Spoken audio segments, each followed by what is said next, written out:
Shalom teman-teman yang dikasihi oleh Tuhan kita Yesus Kristus.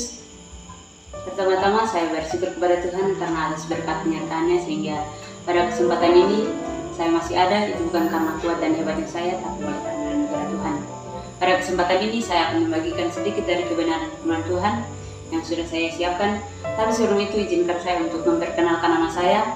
Nama saya Francisca Tameon dengan NIM 2326154. Program Studi Pendidikan Agama Kristen semester 3 di Sekolah Tinggi Teologi Injil dan Kejuruan Kupang. Pada kesempatan ini kita akan sama-sama membaca bagian kebenaran firman Tuhan yang sudah saya siapkan, yang terambil dari 1 Timotius 4 ayat 12. Saya akan membacakannya bagi kita semua. 1 Timotius 4 ayat 12. Jangan seorang pun menganggap engkau rendah karena engkau muda. Jadilah teladan bagi orang-orang percaya dalam perkataanmu, dalam tingkah lakumu, dalam kasihmu, dalam kesetiaanmu, dan dalam kesucianmu. Sekali lagi, jangan seorang pun menganggap engkau rendah karena engkau muda. Jadilah teladan bagi orang-orang percaya dalam perkataanmu, dalam tingkah lakumu, dalam kasihmu, dalam kesetiaanmu, dan dalam kesucianmu. Teman-teman yang dikasihi oleh Tuhan kita Yesus Kristus, pada kesempatan malam hari ini saya mengangkat satu tema untuk kita renungkan bersama-sama, yaitu pemuda Kristen yang menjadi teladan. Pemuda Kristen yang menjadi teladan. Sebelum kita merenungkan lebih jauh kebenaran firman Tuhan ini, mari kita sama-sama melihat latar belakang dari kitab 1 Timotius ini. Kitab ini ditulis oleh Rasul Paulus sekitar tahun 62 sampai 65 Masehi. Surat ini ditulis untuk Timotius dengan tujuan untuk menguatkannya terkait tugas penggembalanya di gereja Efesus dan kemungkinan besar juga di gereja-gereja lain di provinsi Asia. Hal ini bisa kita baca dalam 1 Timotius pasalnya yang pertama. Teman-teman yang dikasihi oleh Tuhan kita Yesus Kristus, sebagai anak muda seringkali kita diremehkan dan dianggap tidak bisa menjadi teladan bagi orang-orang di sekitar kita. Banyak orang berpikir bahwa hanya orang dewasa saja yang bisa menjadi contoh dan bisa menjadi teladan bagi kita anak-anak muda. Hal ini didasarkan karena berbagai alasan. Mereka menganggap bahwa orang-orang dewasa ini sudah memiliki berbagai macam pengalaman dan tentu saja bisa dijadikan contoh. Namun hal ini tidak selamanya benar. Pada kenyataannya, ada juga orang-orang dewasa yang tidak dapat menjadi teladan baik dalam tingkah laku, perkataan, dan perbuatan mereka sehari-hari. Nah, dalam kebenaran firman Tuhan ini, Rasul Paulus ingin menasihati anak rohaninya yaitu Timotius agar ia dapat menjadi teladan bagi orang-orang percaya dalam perkataan, tingkah laku, kasih, kesetiaan, dan kesuciannya. Dalam surat ini, Rasul Paulus bukan saja mengatakan ini kepada Timotius, tetapi Rasul Paulus juga mengatakan ini kepada kita, para pemuda-pemudi zaman sekarang. Dalam kebenaran firman Tuhan ini, Rasul Paulus ingin menekankan kepada kita 5 ciri yang harus kita tunjukkan sebagai pemuda Kristen dalam kehidupan kita sehari-hari. Yang pertama, menjadi teladan dalam perkataan. Teman-teman yang dikasihi oleh Tuhan kita Yesus Kristus, seringkali kita sebagai pemuda-pemuda Kristen, kita tidak bisa menjaga dan mengontrol perkataan yang keluar dari mulut kita. Seringkali kata-kata yang kita keluarkan malah menyakiti hati sesama kita, dan tanpa kita sadari, kita telah menyakiti hati Tuhan. Terkadang perkataan yang kita keluarkan, kita maksudkan sebagai bahan candaan, tetapi tanpa kita ketahui, teman kita menganggapnya sebagai satu hal yang serius, dan hal ini bisa saja membuatnya tersinggung, dan lebih parahnya hal ini membuatnya sakit hati. Mungkin sakit hati itu tidak dia tunjukkan secara langsung, tetapi dia pendam.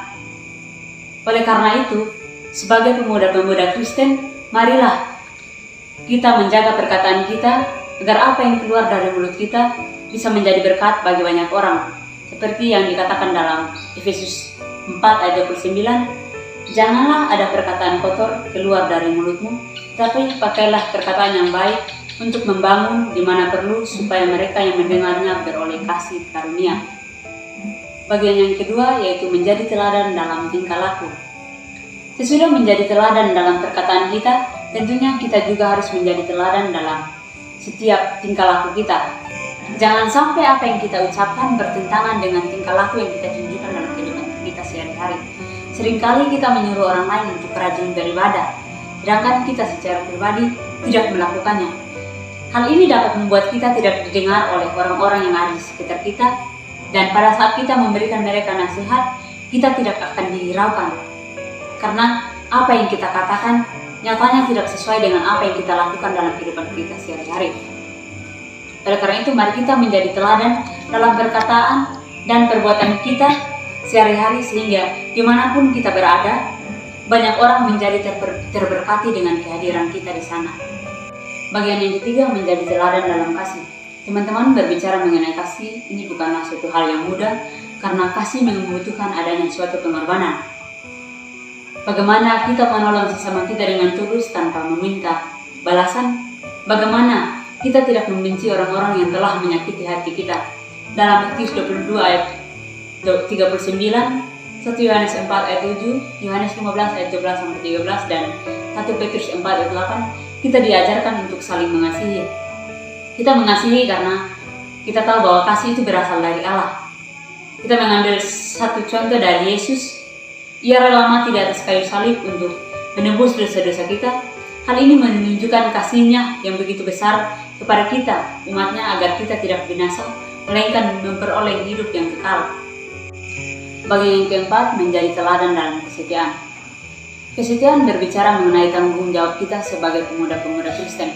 Bagaimana kita bertanggung jawab atas posisi, jabatan, talenta, dan keselamatan yang telah kita peroleh dari Yesus Kristus secara cuma-cuma.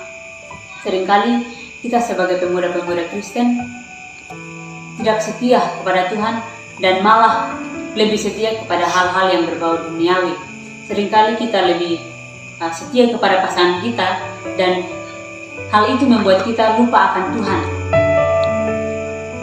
Namun dari kebenaran Tuhan ini kita diajarkan untuk setia kepada Tuhan dari hal-hal yang kecil, maka Tuhan akan memberikan kepada kita tanggung jawab yang lebih besar lagi. Marilah kita sebagai pemuda-pemuda Kristen mau mengambil satu komitmen untuk tetap setia dan sungguh-sungguh dalam mengikuti Yesus. Setia kepada Tuhan dari hal-hal yang kecil, maka Tuhan akan memberikan kepada kita tanggung jawab yang lebih besar lagi. Bagian yang kelima, menjadi teladan dalam kesucian. Sebagai pemuda-pemuda Kristen, kita harus menjaga kesucian kita di hadapan Tuhan, baik dalam pikiran, perkataan, dan tingkah laku kita sehari-hari. Kita harus menghindari dosa dan hidup kudus di hadapan Tuhan. Oleh karena itu, marilah kita sebagai pemuda-pemuda Kristen, kita menjadi teladan dalam perkataan, tingkah laku, kasih, kesetiaan, dan kesucian kita. Amin untuk kebenaran firman Tuhan. Tuhan Yesus memberkati. Shalom.